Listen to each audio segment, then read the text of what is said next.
जय हिंद। नमस्कार दोस्तों। आज की क्लास नंबर 2 है और ये साइंस की क्लास है। इससे पहले मैंने फर्स्ट की क्लास ली है साइंस की।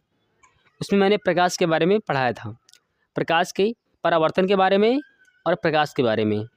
इसके साथ साथ मैंने उसमें पढ़ाया है प्रतिबिंब के बारे में, यानी इमेज के बारे में, कि वास्तविक प्रतिबिंब कैसे बनता है और आभासी प्रतिबिंब कैसे बनता है। ठीक है, चलिए। तो आज की क्लास नंबर हमारी सेकंड है। इससे पहले मैं क्लास स्टार्ट करूं, उससे पहले मैं कुछ इंपॉर्टेंट बातें आपको और बताना चाहता हूं। ठीक है, क्लास के जब ये लास्ट होगी तो आपको एक छोटा सा कमेंट कर देना है। इसके साथ साथ अगर आपको PDF चाहिए तो टेलीग्राम पर जाना और वहाँ पर सर्च करना जितेंद्र सिंह गेरा M। जो हमारे चैनल का नाम है वही टेलीग्राम चैनल का भी नाम है। जब आप जितेंद्र सिंह गेरा M आप सर्च करेंगे ना, तो वहाँ पर से मेरा चैनल आपको आ जाएगा, तो भी टेलीग्राम का। उसको ज्वाइन कर लेना और ये PDF को मैं उसी में डाल दूँगा टेलीग्राम में, तो आप इसको ले सकते हैं, वो भी निःशुल्क में। बाई चांस अगर मैं डालना भूल जाऊँ तो इस वीडियो के नीचे एक कमेंट कर देना कि आपने PDF नहीं डाला है, तो मैं तुरंत टेलीग्राम पर डाल दूँगा अगर मुझे याद ना रहा बाई चांस। ठीक है, तो मैं क्लास को स्टार्ट करूँ। चलिए, तो जो हमारी फर्स्ट वाली क्लास थी उसी को सही तरीके से जाकर के आप पहले देखिए, क्योंकि उसमें मैंने प्रॉपर तरीके से बहुत कुछ बताया है। ठीक है, और उस वीडियो से आपका बहुत सारा बेनिफिट भी होने वाला है। तो चलिए क्लास को स्टार्ट करें। अब मैं आपके सामने दिखूंगा नहीं, मतलब मेरी आवाज़ आएगी पर मेरी इमेज नहीं आएगी। ठीक है, तो अब मैं यहाँ पर से मैं गायब हो रहा हूँ, मतलब यहाँ पर से मैं हट रहा हूँ। ठीक है, तो क्लास को स्टार्ट करें। चलिए, मेरी आवाज़ भर तुम्हारे सामने आएगी, बस जहाँ पर रटना होगा मैं वहाँ पर बोलूँगा कि हाँ ऐसे अब रटना पड़ेगा। इसके बाद में जैसे मैं बोलूँ कि अब यहाँ पर आपको समझना है तो आपको वहाँ पर समझना है। ठीक है, तो पहले मैं डेफिनेशन को पढ़ूंगा, इसके बाद फिर मैं समझाऊंगा। ठीक है, तो स्टार्ट करें। चलो मैं हटता हूँ तुम्हारे सामने से अब।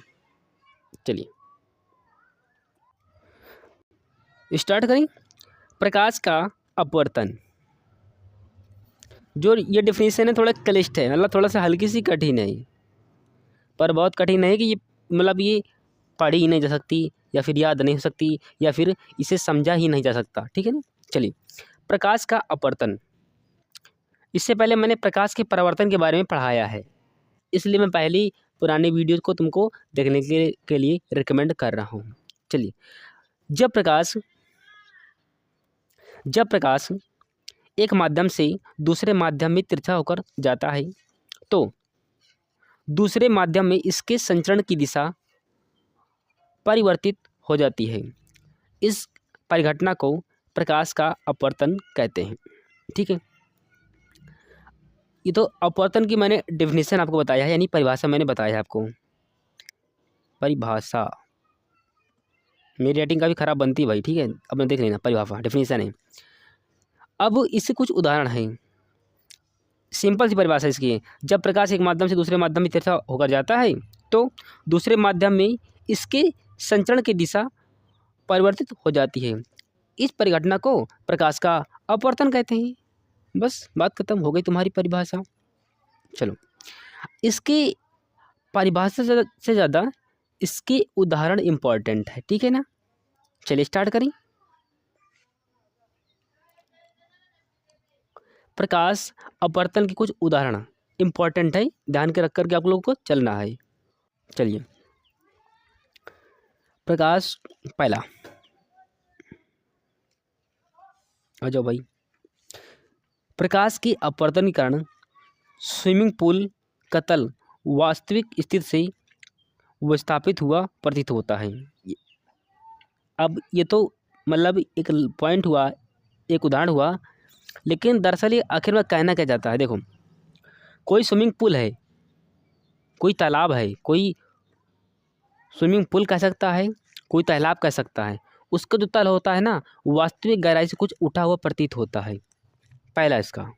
दूसरा, मान लीजिए किसी पोखर है, तालाब में है, नदी है या कोई झरना है जहाँ पर पानी जल सफ़ा हो। ठीक है, वहाँ पर अगर हम कोई सिक्का डाल देना तो वो सिक्का उसकी वास्तविक गहराई से कुछ उठी हुई प्रतीत होती है। ओके, ये तो हुआ दूसरा उदाहरण। ठीक है, इसके बाद जैसे कोई मछली जल में अगर तैर रही है ना, तो वो वास्तविक तल से कुछ ऊपर उठी हुई दिखाई देती है। ये जितने उदाहरण मैं आपको बता रहा हूँ, ये सभी प्रकाश के अपवर्तन के ही उदाहरण हैं। इसके बाद जैसे कोई रॉड, किसी धातु की ले लो या कोई लकड़ी कह दो, कोई रॉड या कोई लकड़ी जब किसी एक बीकर में डाली जाती है, बीकर मतलब कि बाल्टी कह सकते हो, तो टेढ़ी प्रतीत होती है। किस घटना के कारण? वो भी प्रकाश के अपवर्तन के कारण। ठीक है, चलिए अब मैं आपको समझाता हूँ दूसरा वाला। पानी में आंशिक रूप से डूबी हुई पेंसिल वायु तथा पानी के अंतरपृष्ठ पर टेढ़ी प्रतीत होती है। मैंने सिंपल भाषा में बोला था, इसने क्लिष्ट भाषा में बोल दिया वही चीज़। ठीक है, नंबर 3, मैं इसको हटा देता हूँ ताकि सफा सफा दिख पाए। कांच के गिलास में पड़े नींबू वास्तविक आकार से बड़े प्रतीत होते हैं। बिल्कुल सही बात है। कांच एक गिलास हो, उसमें एक नींबू डाल देना, अगर नींबू होगा मान लीजिए आकार में छोटा, तो तुम्हें वो बड़ा बड़ा दिखाई देगा। ठीक है, नेक्स्ट 4, कांच पर लिखे शब्द ग्लास लैब से देखने पर उठे हुए प्रतीत होते हैं। ये सभी जितने उदाहरण हैं सभी प्रकाश के अपवर्तन के ही उदाहरण हैं। अब जो चौथा है उदाहरण, उसका एक और देख सकते हैं। अगर आपके पास अगर अवतल लेंस है, ठीक है ना, तो उसके क्या कह सकते हो, उसको आपके पास कोई पुस्तक है हो, उसको अगर आप देखेंगे ना तो कागज़ को कुछ आपको उभरे हुए प्रतीत होंगे। कभी देखना आपके अगर आपके पास में कभी अगर अवतल अगर हो तो जितनी अगर कह रहा कि कागज़ पर लिखे शब्द गिलास स्लैब से देखने पर कुछ उठे हुए प्रतीत होते हैं, क्योंकि वो हल्का अवतल लेंस की भांति कार्य करता है। ठीक है, आगे बढ़ें। यहाँ तक समझने में कोई किसी को दिक्कत नहीं होनी चाहिए।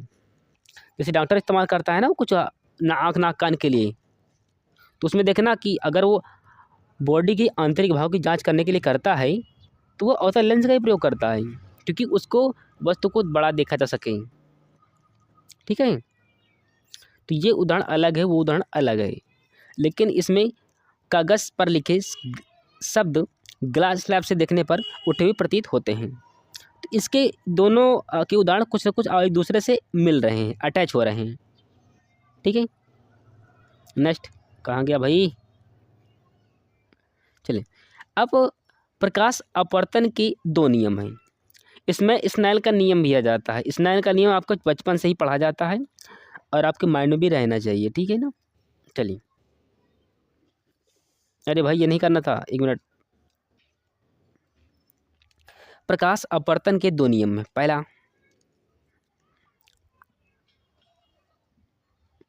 आपतित किरण, देखो उसमें मैंने आपतित किरण, परावर्तित किरण और आपतन बिंदु, इन सभी के बारे में मैंने पढ़ाया था फर्स्ट वीडियो में, इसलिए उसको जा कर के देख लेना। ठीक है, तो आपतित किरण तुमको मालूम पड़ेगा आखिर आपतित किरण किसे कहते हैं। ठीक है ना, आपतित किरण, अपवर्तित किरण तथा दोनों माध्यमों को पृथक करने वाले पृष्ठ के आपतन बिंदु पर अविलंब सभी एक ही तल पर होते हैं। चलिए, जो भी फर्स्ट वाला आपका बोल के अभी मैं बताया हूँ, इसको मैं तुमको समझा देता हूँ। ठीक है, चलिए, मान ली हमने माना कि कोई ऐसे मान लीजिए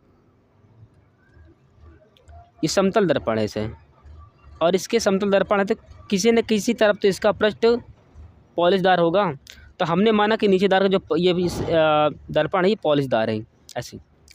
अब एक किरण ऐसे आ रही है और इसी समतल दर्पण से टकरा रही है। अरे भाई तो पूरा हट गए तो, 1 मिनट, पैनिक ना होना, आराम से मैं इसको जूम कर देता हूँ ऐसे। चलिए, गौर समझना है। मान लीजिए कोई किरण गई है, ठीक है, नेक्स्ट अब एक किरण आ रही है यहाँ पर। अभी अगर ये किरण है गई है, अगर एक समतल दर्पण है तो कहीं ना कहीं एक इसकी दूसरी एक और कहीं ना कहीं पॉलिश होगी। ठीक है, अब एक किरण इस पर ऐसे आ रही है ऐसी, ठीक है, ऐसे जो किरण आ रही है ना उसे बोलते हैं आपतित किरण। ठीक है, और जो किरण जा रही है, जाने वाली किरण का मैं रंग चेंज कर देता हूँ, अब ये किरण जा रही है उसे बोलते हैं परावर्तित किरण, जो है जा रही है उसे बोलते हैं परावर्तित किरण।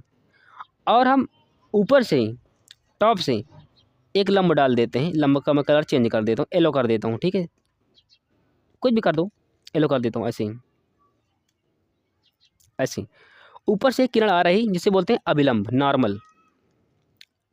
ये सभी एक ही तल पर मिल रहे हैं। देखो ये फर्स्ट वाली लाइन भी तुम्हें मिल रही है, वाली आपको तुम्हें दिख रही है, ग्रीन वाली ये दिख रही, ये भी इस एक तल पर मिल रही है, यहाँ पर आकर के, यहाँ पर आके मिल रही है। इसके बाद में परावर्तित किरण भी एक स्थान पर जा रही है, वो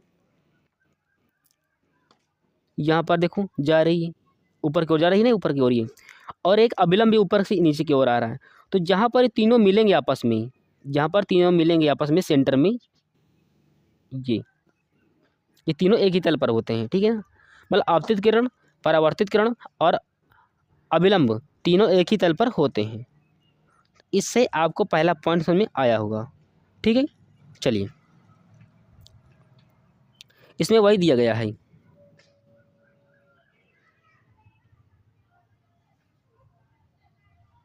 ज़्यादा कट रहा है ना, एक मिनट।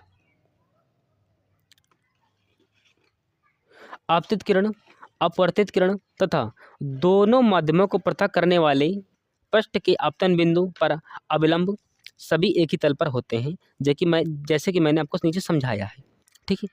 दूसरा, सेकंड, प्रकाश के किसी निश्चित रंग तथा निश्चित माध्यम के युग्म के लिए आपतन कोण की ज्या जिसको बोलते हैं साइन तथा अपवर्तन कोण की ज्या जिसको बोलते हैं साइन का अनुपात स्थिर होता है। इस नियम को स्नेल का नियम कहते हैं, ठीक है। तो स्नेल का नियम होता है साइन आई अपार साइन आर, क्योंकि स्थिरांक है, ठीक है। इसको कैसे ज्ञात कैसे करते हैं, जैसे कोई आपसे पूछेगा कि स्नेल का नियम लिखो, आपको लिख देना है sine I upon sine R equal स्थिरांक, हो जाएगा स्नेल का नियम, ठीक है। चलिए आगे बढ़े, यहाँ तक समझने में कि कोई किसी को दिक्कत नहीं होगी। आगे बढ़ते हैं। अपवर्तनांक को हम n से डिनोट करते हैं। तो माध्यम फर्स्ट में प्रकाश की चाल और अपॉन माध्यम सेकंड में प्रकाश की चाल, ठीक है, बराबर n की। अब इसमें माध्यम अलग अलग हो सकते हैं ना, यहाँ पर आपको दिया गया है। अब देखिए निरपेक्ष अपवर्तनांक किसे कहते हैं, ठीक है, ध्यान से समझना है। निरपेक्ष अपवर्तनांक, इसका मैं कलर थोड़ा चेंज कर लेता हूँ। यदि माध्यम एक, अब माध्यम किसे कहते हैं उसको हम देख लेते हैं, क्योंकि मेरे मुंह से कई बार तुम माध्यम शब्द सुनोगे ना, तो पहले हम माध्यम देख लेते हैं, इसके बाद फिर मैं आपको निरपेक्ष अपवर्तनांक पढ़ाऊँगा, ठीक है। मैं इसको जूम कर देता हूँ ताकि तुम्हें समझ में आए। देखिए मान लीजिए कि एक ऐसे एक चार एक्सेस बना लो। अब मान लो यहाँ पर से किरण आ रही है, ऐसे ऐसे आ रही है, ये सघन माध्यम है, सॉरी ये विरल माध्यम है। विरल विरल माध्यम मतलब जहाँ पर वायु नहीं है वो विरल है, ठीक है। और एक होता सघन माध्यम, ऐसे जा रही है, ऐसे ऐसे, ठीक है। और ये सघन मतलब कि वहाँ पर हवा वगैरह है, हवा है वहाँ पर। निर्वात मतलब होता है कि जहाँ पर वायु नहीं है, ठीक है। और सघन मतलब वहाँ होता है जहाँ पर वायु है। तो जो पहला वाला हमारा विरल है, इसमें वायु नहीं है, और सेकंड वाला जो हमारा इसमें वायु का है, ठीक है। अब यहाँ पर जब एक किरण आती है ना, तो इसको जाना चाहिए सीधा, पर सीधा न जाकर के तिरछा मुड़ जाते हैं अभिलंब की ओर। ये डॉटर के रूप में जब मिलते हैं ये अभिलंब की ओर मुड़ जाती है, मतलब मिलती है, ठीक है, ऐसे। अरे भाई एक मिनट, ऐसे। तो यही है माध्यम, ये फर्स्ट माध्यम हो गया और ये आपका हो गया सेकंड माध्यम, ठीक है।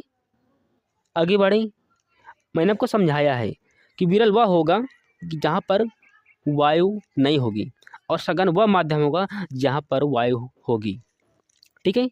चलिए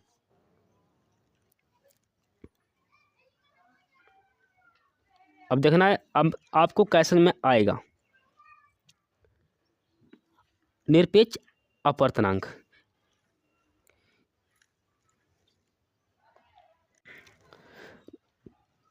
यदि माध्यम एक, मतलब पहला वाला जो मैंने बोला था, निर्वात या वायु है। निर्वात मतलब जहाँ पर वायु नहीं है, या फिर इसने बोला या वायु है जहाँ पर वायु हो भी सकती है। तथा दूसरा माध्यम का अपवर्तनांक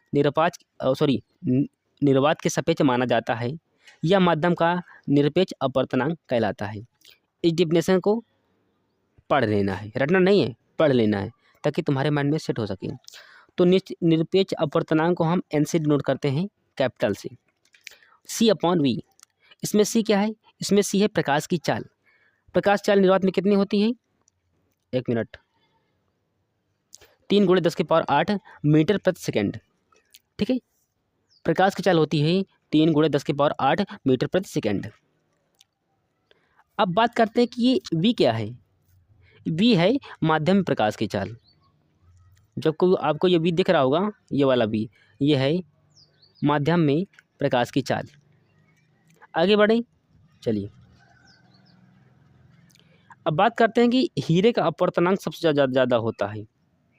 इम्पॉर्टेंट है, आपसे कभी प्रश्न आएगा एग्जाम में, आपसे पूछेगा कि निम्न में से किसका अपवर्तनांक मैक्सिमम होता है, सर्वाधिक होता है।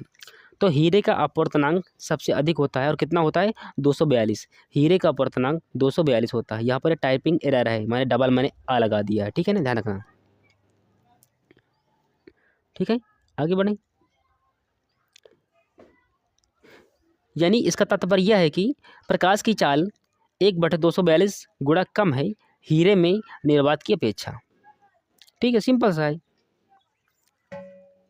अब हम बात करेंगे प्रकाशिक माध्यम, प्रकाशिक सघन माध्यम और प्रकाशिक विरल माध्यम। ठीक है, समझ करके ही चलना है। प्रकाशिक सघन माध्यम, दो माध्यमों की तुलना करते समय, पहला माध्यम और दूसरा माध्यम, जो कि मैंने आपको मैं ग्राफ भी बनाया था, उसी ग्राफ को आपको बार बार देखना है, तब मैं बोल के आ रहा हूँ। ठीक है, दो माध्यमों की तुलना करते समय अधिक अपवर्तनांक वाला माध्यम दूसरे की अपेक्षा प्रकाशिक सघन होगा। ये प्रकाशिक सघन माध्यम की बात हुई। अब प्रकाशिक विरल माध्यम की बात होगी। जस्ट उसको अपोजिट कर देते हैं तो विरल माध्यम बन जाता है हमारा। ठीक है,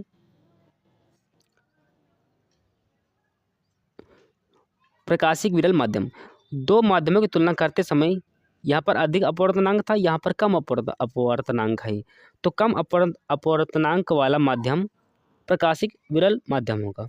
बस सिंपल सा है।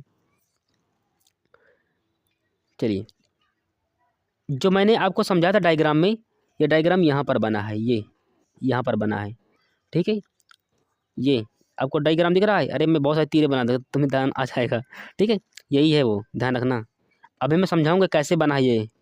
ठीक है, चलिए, जो पॉइंट नंबर 3 है उसको हम बात करते हैं कैसे।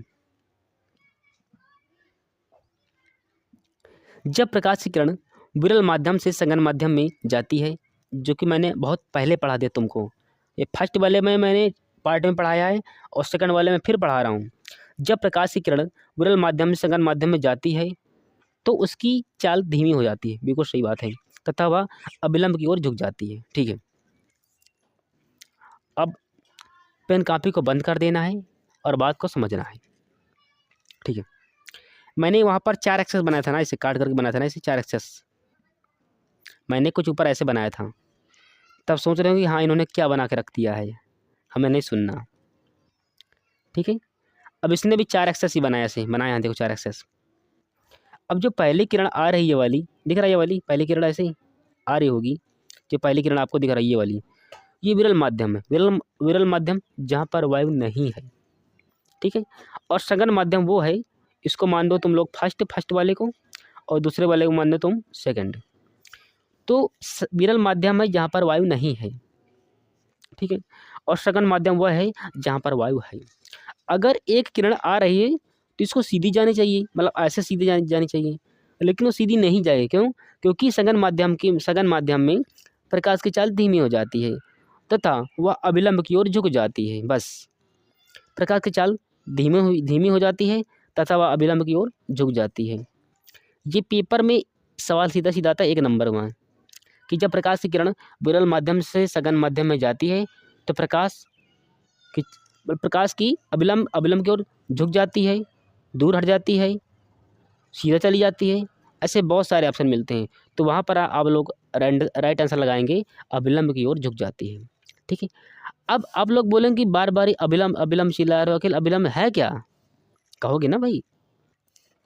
चलिए देखिए, हमने 4 डायमेंशन बनाया था, 4 एक्सेस बनाया था ऐसे। ठीक है। जब पहला माध्यम है और दूसरा माध्यम, इसको फर्स्ट इसको सेकंड फिर मान दो। जो हम अभिलंब डाल देते हैं ऊपर से नीचे, ऐसे एक्सेस में जब हम अभिलंब डाल देते हैं ऐसे ऊपर नीचे वाला, इसे बोलते हैं नॉर्मल अभिलंब। और ये हमेशा नब्यांश होता है। देख लो ना नब्यांश का, ये नब्यांश नहीं है, तुमको दिख रहा है ये नब्यांश है, ये भी नब्यांश ही होगा। ठीक है। तो ना अभिलंब हमेशा 90 अंश पर, अभिलंब नॉर्मल को हमेशा 90 अंश पर ही डाला जाता है। हिंदी में बोलते हैं अभिलंब और इंग्लिश में बोलते हैं नॉर्मल। यहाँ तक कोई दिक्कत किसी को? आगे बढ़े। चलिए, कितना बड़ी है भाई पीपीटी। ओ भगवान, थोड़ा नहीं भी है मुझे भाई,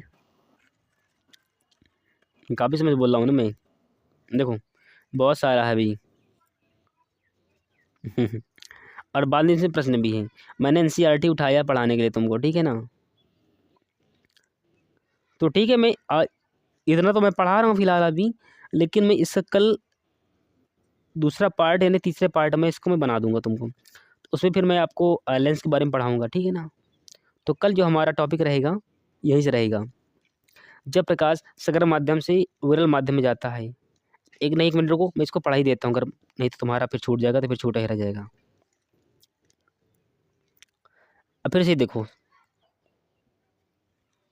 दूसरा पॉइंट है, जब प्रकाश की किरण सघन माध्यम से विरल माध्यम में जाती है तो उसकी चाल बढ़ जाती है। अब सघन माध्यम जहाँ पर वायुमंडल है, जहाँ पर माध्यम है यानी वहाँ पर वायु है तो सघन होगा। विरल जहाँ पर माध्यम नहीं है, निर्वात है, उसे विरल बोलेंगे। जब एक किरण ऐसे जाएगी तो ये अभिलंब की ओर अब झुकेगी नहीं, अभिलंब से दूर हट जाएगी। देखो इसको जाना चाहिए सीधा, हट जा भाई, इसको जाना चाहिए सीधा, पर सीधा न जा करके ये इस तरफ बढ़ रही है, इस तरफ बढ़ रही है। देखो इस तरफ ये बढ़ रही है, इस तरफ बढ़ रही है। जिस तरफ ये उस ओर जो जा रही दूसरी ओर, वही क्या है, अभिलंब से दूर हट रही है। ठीक है। तो प्रकाश अगर दूर हट रही है तो प्रकाश चाल बढ़ जाती है। एक बार फिर समझो, जब प्रकाश की किरण सघन माध्यम से विरल माध्यम में जाती है तो उसकी चाल बढ़ जाती है तथा ये अभिलंब से दूर हट जाती है। बस आपका ये कंप्लीट हो गया। और जो पहले वाला था, जब प्रकाश किरण विरल माध्यम से सघन माध्यम में जाती है तो वह अभिलंब की ओर झुक जाती है। लेकिन जब इनमें अंतर समझा ना, अंतर मैं तुमको बता रहा हूँ, अंतर होता क्या है। इसका मतलब ये नहीं कि मैं कुछ भी पढ़ाई जा रहा हूँ, ऐसा नहीं है। देखो पहले वाला था, पहले वाला कहाँ गया भाई हमारा, ये वाला मैं इसकी बात कर रहा हूँ अभी, कि जब प्रकाश की किरण विरल माध्यम से सघन माध्यम की ओर जाती है तो उसकी चाल धीमी हो जाती है तथा वह अभिलंब की ओर झुक जाती है। जैसे कि मैंने आपको यहाँ पर बताया अभी, देखो ये अब झुक रही है, ये देखो दिख रहा है यहाँ पर तीर के रूप में ये। ठीक है। दूसरा यहाँ पर ये पॉइंट, जब प्रकाश की किरण सघन माध्यम से विरल माध्यम में जाती है तो उसकी चाल बढ़ जाती है तथा ये अभिलंब से दूर हट जाती है। यहाँ तक समझने में किसी को दिक्कत नहीं होनी चाहिए, मैंने अच्छी तरीके से समझाया है। ठीक है। तो मैं वीडियो को यहीं पर मैं एंड करता हूँ, बाकी नेक्स्ट वीडियो कल होगी।